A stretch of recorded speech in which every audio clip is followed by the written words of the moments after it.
Oi, eu sou a Mona Lisa Perroni e esse é o Item Mais da CNN.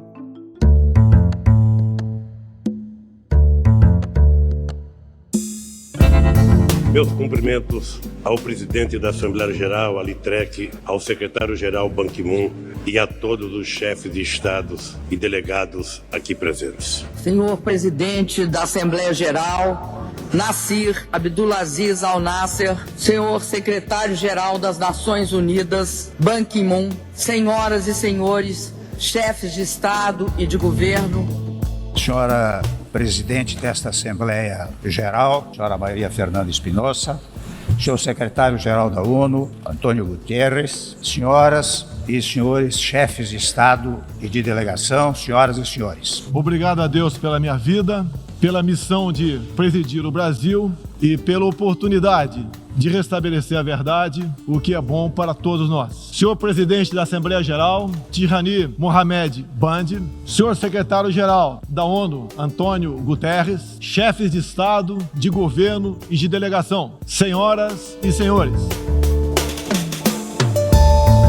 Nessa terça-feira, 15 de setembro, começa então a Assembleia Geral da Organização das Nações Unidas, a ONU. Agora, em 2020, a ONU completa 75 anos de existência. E a Assembleia desse ano acontece num cenário nunca antes enfrentado, né? Primeiro, porque ainda vivemos a pandemia da Covid-19, que já matou mais de 920 mil pessoas no mundo todo. E depois, porque essa é a primeira vez que a Assembleia Geral será de maneira completamente remota. Para conversar comigo sobre esses 75 anos de ONU e qual é o futuro da organização, eu recebo de volta a nossa editora de internacional aqui da firma, Adriana Mabilha. Oi, Dri, bem-vinda de volta. Olá, Mona. Vamos falar de Nações Unidas. Vamos. Aliás, assunto esse que essa mulher domina como poucos. Mas vamos lá aprender com a Adriana Mabilha mais uma vez. Vamos começar o nosso papo situando quem está nos ouvindo, né? Porque você entrevistou o secretário-geral da ONU, Antônio Guterres, entrevista de sucesso que foi na íntegra exibida no Expresso CNN na semana passada. E por que ele falou sim para você, já que foi a primeira vez dele para a imprensa brasileira? Primeira vez, claro, me refiro a uma entrevista. Como é que a senhorita conseguiu este feito? Isso é segredo, né, Mona? Mas eu vou te contar só um tiquinho aí desse caminho. Não vale ter segredo pros amigos. Mas foi sim, essa entrevista foi muito importante para nós, para os brasileiros, para a CNN Brasil. Sim. E eu acho que para a nossa imprensa como um todo. Foi a primeira entrevista exclusiva de Antônio Guterres para uma emissora brasileira. Isso tem um grande valor para nós. E o interesse dele, eu acho que assim, foram vários fatores que levaram o Guterres a aceitar o meu pedido de entrevista. Eu já buscava essa entrevista há muitos anos. Quantos anos, minha querida? Há pelo menos 10 anos que eu tento entrevistar. Parênteses, o nome disso é persistência jornalística /exemplo. Fechada aí o parênteses, as chaves, o que quiser, conta mais. É isso, foi persistência mesmo, Mona. O Antônio Guterres, ele está no cargo desde 2017, de janeiro de 2017, mas eu sempre quis entrevistar um secretário-geral das Nações Unidas e dei uma sorte imensa porque eu peguei um português, fala o nosso idioma, entende os nossos problemas. Boa praça, tem um histórico, uma carreira belíssima, ele foi ministro de Portugal, ele tem um envolvimento grande porque ele foi alto comissário das Nações Unidas para os refugiados, então ele é um humanista, né? Ele conhece os problemas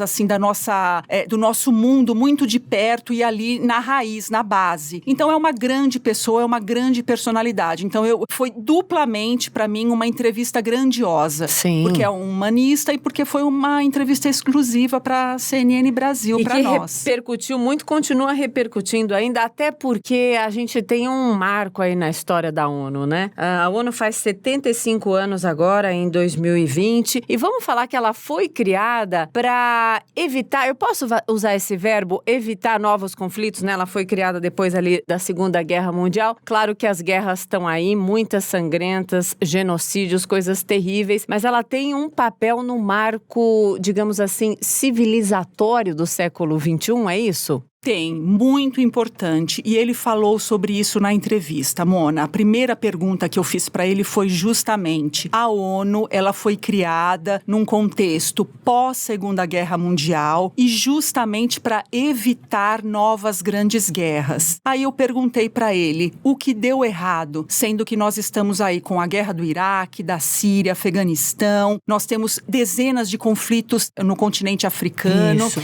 E a resposta dele foi muito correta. Ele disse: na verdade, vamos falar do que deu certo. E, de fato, nós não tivemos, depois da Segunda Guerra Mundial, outro grande conflito entre potências. Então, esse é um lado, dá para entender por aí. Mas também dá para ver o outro lado disso. Não houve um conflito entre grandes potências até a página 15. Exato. Porque as grandes potências hoje brigam em outros territórios. Brigam comercialmente, brigam diplomaticamente, boicotes comerciais. A gente está vendo aí Estados Unidos e China num tensionamento cada vez maior, né? E brigam também no campo de batalha. Sim. Né? Porque Rússia e Estados Unidos estão brigando dentro da Síria, Rússia e Estados Unidos brigaram dentro do Afeganistão, brigaram também no Iraque. Então, na verdade, no campo de batalha também houve essa disputa entre grandes potências, não é? Então, não houve uma grande guerra em países ocidentais, mas as grandes guerras estão acontecendo sim. Agora, é isso que a gente precisa pontuar direitinho, né?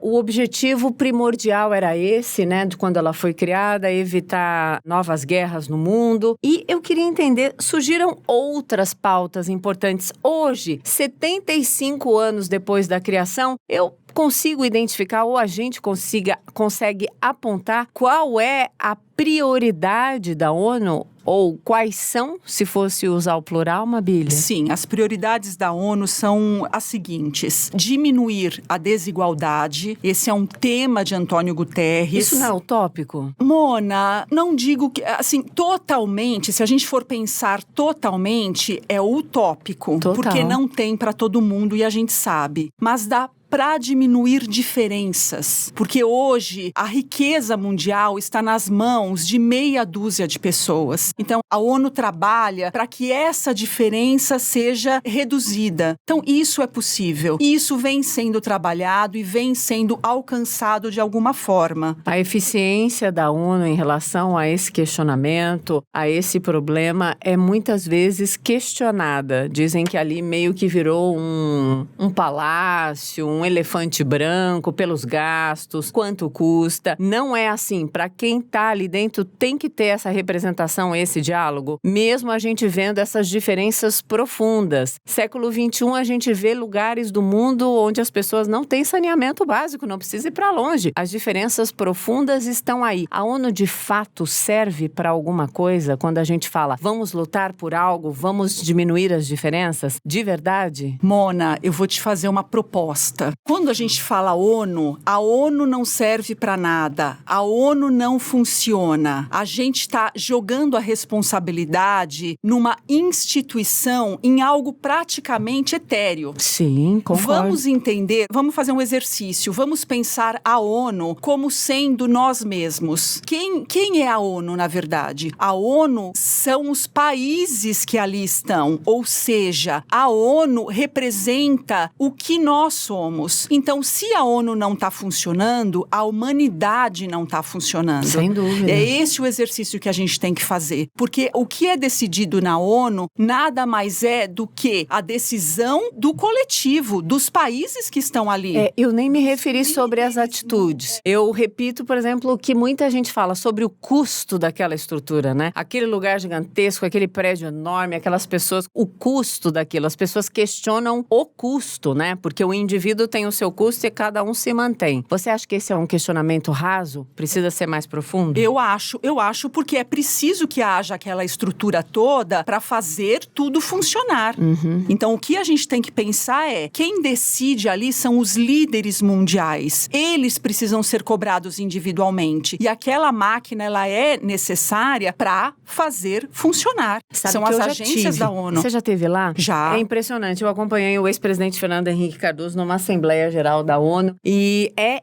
incrível aquele lugar, aquela estrutura. Parece que a gente, de fato, chegou no ápice da humanidade em relação ao progresso, ao diálogo. É uma estrutura grande, sim, impacta. Mas, sim, aquela estrutura, ela tem um significado. Podemos ser grandiosos e podemos ser detalhistas nas questões humanas que precisam ser ainda tratadas e resolvidas.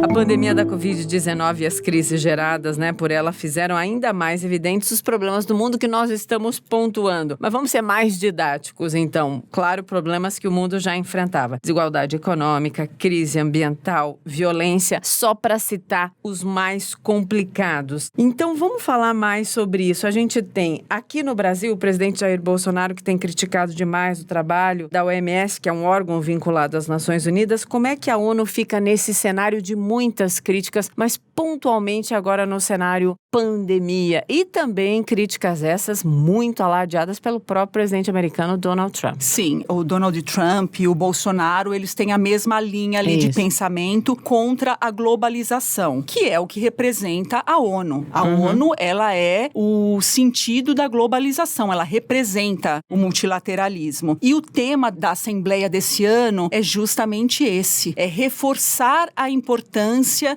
do multilateralismo. E a Covid-19, ela veio trazer, parece que ela jogou na cara de quem critica a globalização a importância do todo, a importância de trabalhar junto, não tem mais volta. Mesmo com os Estados Unidos abandonando a OMS? Pode abandonar, que não vai destruir a organização, ela é necessária. Você imagina a condução dessa pandemia que foi global sem a Organização Mundial da Saúde? Como imaginar? Como imaginar hoje o mundo sem as Nações Unidas? O mundo se globalizou, isso não tem volta, gente. Exato. É até uma questão de... As redes sociais, elas aproximaram distâncias, os aviões aproximaram distâncias. Então, tudo isso faz com que a gente viva num mundo global. Não há como mudar isso. A própria Covid, você veja como ela se espalhou em menos de meses, em dias. De repente, a gente começou a ouvir falar em Covid-19 e ela estava aqui. Ela veio da China pra cá, da Europa. A gente nem sabe direito ali como começou ainda, né? Dizem que foi na China, mas... Em novembro do ano passado. Isso. E agora ela está no mundo todo. Tá na África, tá aqui na América, tá na Ásia. Então, como negar o multilateralismo? Como negar a importância de uma administração, de uma gestão mundial comum? Esse ano, por causa da pandemia e por causa dos novos hábitos, a gente vai ter uma Assembleia Geral bem diferente, 100% remota. Incrível, ninguém poderia imaginar isso. De alguma maneira, esse vínculo remoto ajuda a escancarar as nossas limitações e fraquezas, ou meio que ajuda também a manter o distanciamento cada vez mais latente e as diferenças dos povos? Será que a gente vai ter um meio termo? Eu acredito que sim, Mona. Eu acho que a gente se adapta a tudo, O ser humano, ele vai vivendo, vai aprendendo, vai se adaptando e vamos ver como é que vai ser essa assembleia remota. A gente está acostumado a ver todo mundo ali reunido, a ver a expressão de corpo das pessoas. As reações. E a gente vai ter agora isso tudo numa telinha, tudo muito reduzido. E frio, né? Pra mim é frio. Eu não me adapto a isso. Eu acho muito ruim o contato só online. Claro que ele tem que ser feito, mas ele é frio, não é quente. É que nós somos de outra geração, né, Mona? Sim. Eles lá também que estão lá, né? Isso, a maioria que está lá também. Mas tem uma geração mais jovem que nasceu já na internet, nasceu nas redes sociais e nasceu nesse distanciamento da rede. Então, para essa geração, que também vai estar lá sendo representada, para eles isso não é muito diferente. Agora, para nossa geração é uma novidade. E o resultado, será? Pode até ser que o contato ali seja eficiente, mas o resultado, será que a gente vai ter os mesmos apontamentos apontamentos com essa Assembleia 100% remota? Vamos ver, aí é meio bola de cristal. O trabalho está sendo feito para que tudo de fato aconteça. Na verdade, nem mesmo o staff das Nações Unidas sabe o que vai acontecer até o fim do ano ou no começo do ano que vem. Sim. Nós estamos trabalhando dia a dia e hoje é uma coisa, amanhã é outra, um passo à frente, um passo atrás. Então, vamos ver, é um aprendizado. A expectativa está em que linha dos países, os principais? Há uma expectativa em relação a uma pauta mais urgente que seja além da Covid? Olha, a Covid, eu acho que ela vai dominar essa Assembleia, né? A resposta... A questão da vacinação, é isso? A questão da vacina. Porque se tem a disputa mundial, país mais rico vai comprar o lote da Pfizer, por exemplo, como os Estados Unidos já compraram, a 100 milhões de doses. Como é que países pobres vão entrar nessa guerra? Não tem como entrar, já entra perdendo, né? Por isso que as Nações Unidas são importantes nisso, porque ali todo mundo tem voz. É claro que tem o Conselho de Segurança da ONU, que é dominado pelos países potentes, eles mandam de fato, mas todos os demais países, são 193 que formam a ONU, todo mundo ali tem um pouco de voz, e isso é importante. Então é isso que vai trazer um pouco de equilíbrio. E vamos ver o que vai acontecer. Agora, a Covid, sem dúvida alguma, vai dominar essa Assembleia agora, e não tem como, né? O mundo pós-Covid, né? O mundo pós-Covid, como vai funcionar. Não vejo a hora desse pós ser agora. O pós agora, parece meio louca essa frase, mas é a vontade. Ninguém aguenta mais, né, Mona? De jeito algum. Minha querida, eu quero que você volte depois, então, para contar como é que foi. Pode ser? Convite já feito? Convite feito e aceito. Lindeza. E voltarei. Foi um prazer, sempre.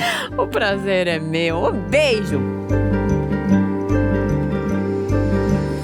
Para a segunda parte do episódio de hoje, eu converso com o professor Álvaro Vasconcelos. Ele é português, cofundador do Instituto de Estudos Estratégicos Internacionais, lançou o Fórum Euro-Latino-Americano e tem uma carreira completamente voltada aos assuntos internacionais, ou seja, é a voz do conhecimento. Professor, obrigada por estar aqui conosco. Bem-vindo ao Item Mais da CNN. Um prazer. Prazer é meu. Professor, na primeira parte do episódio, a gente falou muito sobre a ONU e também, claro, em relação à cooperação internacional. O desafio daqui para frente, nessa época Covid, pós-pandemia também. O pós estamos esperando ansiosamente, mas já estamos conjecturando a respeito disso. Focando então sobre o Brasil, o presidente Bolsonaro é meio que um eco, né, das argumentações e das decisões do presidente americano Donald Trump, declaradamente, né, até vários especialistas internacionais dizendo que em prol dessa amizade o presidente Bolsonaro sacrifica o Brasil em questões importantes. Uma das questões importantes é a participação brasileira na Organização das Nações Unidas e todos os desdobramentos que isso causa. Claro, eu me refiro também ao que o presidente Trump fez recentemente, que é tirar os Estados Unidos da Organização Mundial da Saúde, né, a OMS. Exatamente, ou seja, o que aconteceu no Brasil é absolutamente dramático, eu diria trágico para a política internacional do Brasil. O Brasil não é uma grande potência militar, nunca será uma grande potência militar. O Brasil